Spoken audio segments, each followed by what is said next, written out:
A është e vërtet që Tirana ka patur më shumë pëllumba se banor? Tani unë mendova që të bëja një bisedë ndryshe, po Tirana ka qenë një fshat i vogël, i cili u vendos që të bëjë kryeqytet.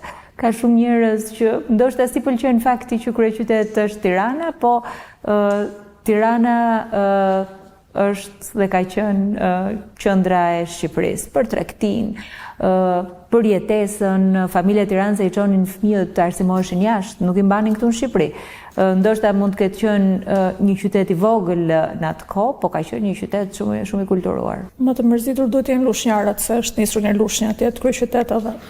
Tani lushnjarët mund të kenë pak xhelozi në këtë punë të vendosjes. Dhan tokat për kulla edhe të kishin përfituar në gjë. Dhe mund të kishte qenë dhe lushnja përveç minierari, përveç sigurisht asaj që ka nën toka e pasur e lushnjës, mund të kishte edhe ndërtimin, po kështu qelloi.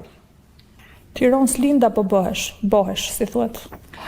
Tironësin e them mirë, kurse ke fundit e ngatrove, bëhesh, të dyja bashk.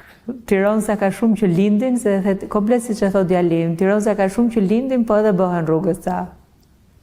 A ke ndonjë kushëri që nuk flisni për punë tokash? Zorë se e gjejmë. Po kushërinë të votojnë PD-n apo PS-n për inat, se përgjithsisht kushërinë nuk duan të të shikojnë aq mirë. Tani, kjo fakti që dola në listë hapur i ka mbledh që kushërinë bashkë, se ishim darë deri tani, ca thonin se votoj për një arsye, ca thonin nuk votoj se nuk më kanë marrë prona, ca thonin nuk votoj se më kanë zënë toka. Tani, fakti që dola në listë hapur, sikur jemi bashkuar e çik. Solidaritet mes tironësesh. Po, në këtë rast, po.